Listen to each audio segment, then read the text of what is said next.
Hello everyone and welcome to Fiction Friday. Today's tale once again follows Justiciar Atticus, this time as he investigates a series of mysterious deaths. I hope you enjoy it. Even this close to the sea, the dust rose and swirled with every step Atticus took. The summer sun had baked the entire empire as dry as the deep desert. On days like this, his leather armor felt more like steel plate. He glanced up at the clear blue sky. It was even too hot for the birds. Hot or cold, Justiciar's work was never done. Today his endless quest brought him to the town of Fisherman's Wharf. It wasn't much of a town, mostly just single-story houses built a stone's throw from the edge of the Sea of Kalim. All he knew about it was that 400 people, mostly fishermen and their families, called the place home. Atticus had never heard of it before listening in on a report about 6 suspicious deaths in 2 weeks. He had just delivered a trio of bandits to the local magistrate in the walled city of Corfu for trial, when a panting, desperate messenger arrived begging for help.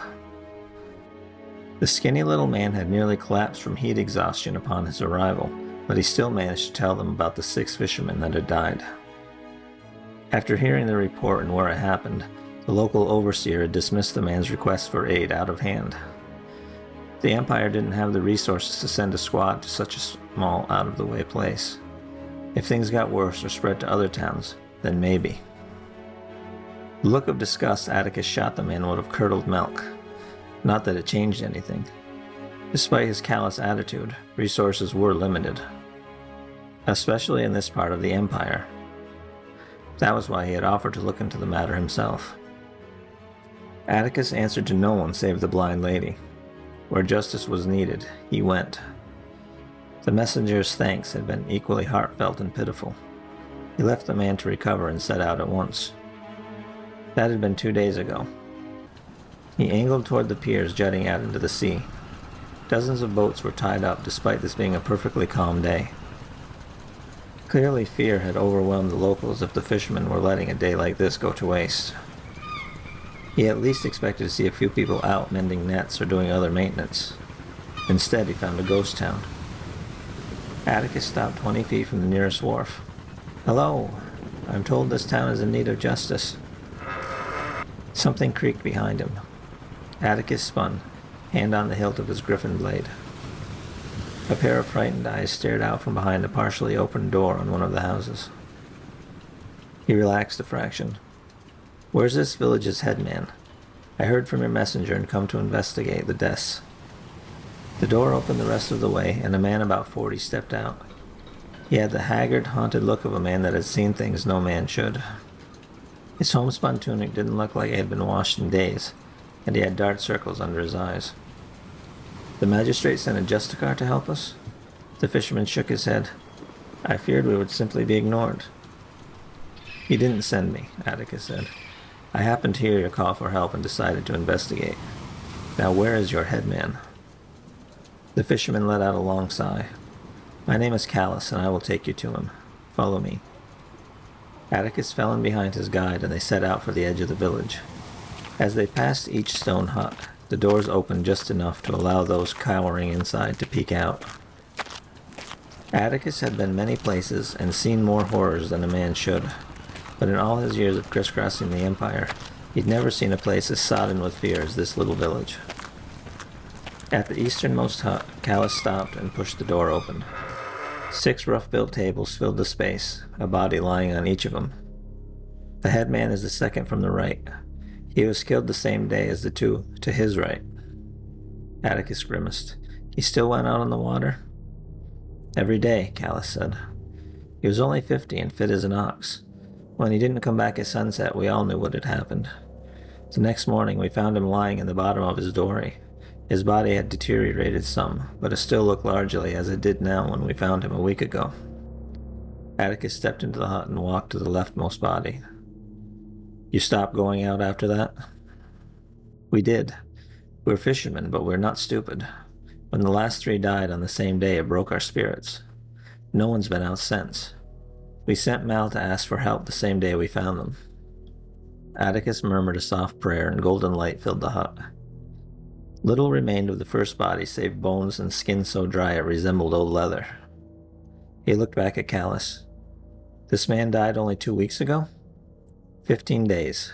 Callus refused to take a single step inside the hut. It was like he thought the bodies were cursed. Atticus's frown deepened and he reached out with the lady's power. No curse here. Only corpses that looked like they'd been buried in the sand for 100 years.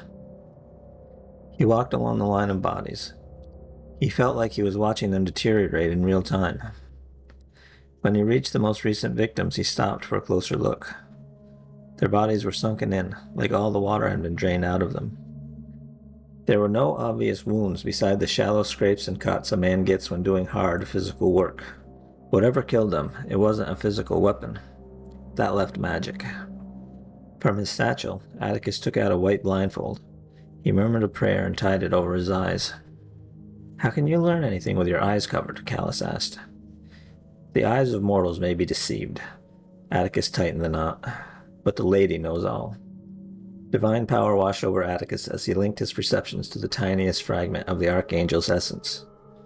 No matter how many times he tapped her power, the awe never lessened. It served as a constant reminder of his insignificance. He forced himself to focus and study the nearest body. Instantly, a glow from the corpse's right hand appeared. Since he could only see the magical realm with his blindfold on, he could make out no details. It didn't take long for it to become clear that the same glow emanated from each body. That was clearly the source of their deaths. With regret and silent words of thanks, Atticus removed the blindfold. He folded it neatly and tucked it back in the satchel. With the lady's sacred relics safely put away, he went back to the first body and looked closer at its right hand. He wiped away the dirt and found 2 small red spots. They were about 1.5 inches apart and looked like bug bites. "Callus, come here," Atticus said. "I'm not going anywhere near those cursed bodies." Atticus looked up and scowled. "Come here." It was a strong person indeed that could ignore him when he used that tone, and just as Atticus figured, Callus wasn't especially strong. Like a man walking to his own execution, Callus entered the hut and tiptoed over to the body. "What do you make of these marks?" Atticus held the hand up so he could get a better look. "I don't know. I've never seen them before. Insect bites or pox, maybe?" He shook his head. It was too much to hope he might recognize them. Whatever they were, the marks definitely had something to do with why the men died. The problem was, Atticus had no idea what. Every man, woman, and child in the village had lined up at Atticus's command. There was some muttering and more than a few annoyed looks when they thought he wasn't paying attention. He ignored all that and focused. One by one, he checked their right hands. None of the kids were marked, thank the lady. He moved on to the women. According to Callus, none of them went out on the water fishing, though all of them went swimming from time to time. But that included the kids, and none of them had a mark. He doubted the women would either, and happily he was right. His biggest fear had been for the wives of those already slain, but his fear proved unfounded. As he moved on to the men, one of them asked, "What exactly are you looking for, Justiciar?" "2 red marks on your right hand. All the dead men had a pair, and there's something magical about them." Atticus checked the first man but found nothing. "Surely they got the marks when they were attacked," another said. "Why would any of us have them?" "I don't know that you would." Atticus checked another man and came up empty. "This is simply a precaution. If I find nothing, I can safely move on to other avenues of inquiry." Not that he had any other avenues in mind yet. As he worked his way down the line, Atticus noticed a nervous man near the end. He was practically trembling in his sandals. That wasn't an uncommon reaction when guilty people encountered a Justiciar. Did his fear have something to do with the killings, or was he guilty of some other crime? Atticus would find out soon enough. He was 2 away from the nervous village when the man's nerve broke. He darted out of line and sprinted toward the western side of the village. "Halt!" Atticus put magic behind the command, and the fleeing suspect froze in mid-stride. He marched over and grabbed the man's right hand. Sure enough, 2 red marks. He released the spell and gave the villager a hard look. "Why don't you tell us all about it?" "It wasn't my fault." The headman found the ruined temple. He said we could make a few extra coins for the village if we helped ourselves to the relics inside. The place was fallen down and forgotten, filled with dirt and rubble. No one had set foot in it in years. How are we supposed to know anyone would care if we took odds and ends? Why didn't you say something when the first body washed up Merrick? Callus asked. Why didn't the headman? When Dordan died, we assumed it was just a coincidence.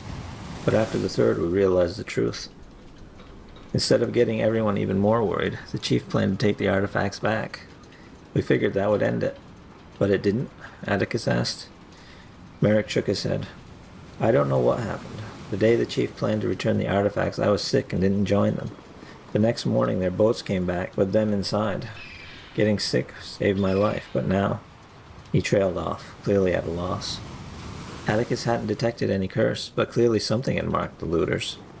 The question was, would one more death satisfy whatever spirit they'd angered, or would it transfer its wrath to the rest of the village? The only way to know for sure was to visit the temple and contact the offended spirit. Is the temple underwater or on an island? Atticus asked. An island.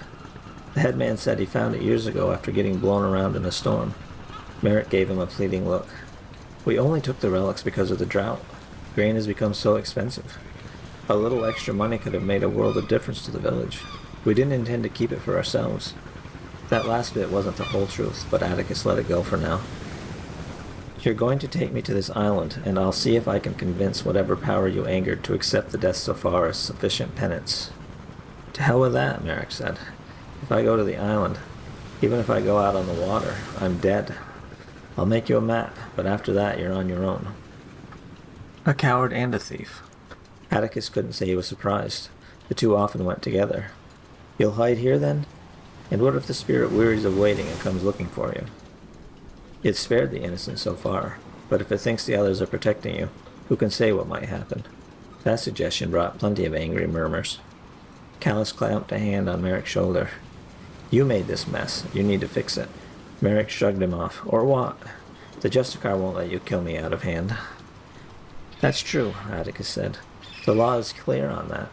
But if they were to banish you from the village, perhaps in your dory, I couldn't find any fault with the justice of that path. Merrick blanched and looked around at the gathering. If he'd hoped for an understanding face, he was doomed to disappointment. People tended to frown upon those that brought danger to their families. At least if you take me to the island, Atticus said, throwing him a lifeline. You'll have some protection. Merrick slumped. Fine. When do you want to leave? Now. Thanks for listening to this week's episode of Fiction Friday. Be sure to tune in next week for part 2. If you enjoyed the story, please leave an offering to the algorithm by liking, commenting, and subscribing. Until next week, goodbye.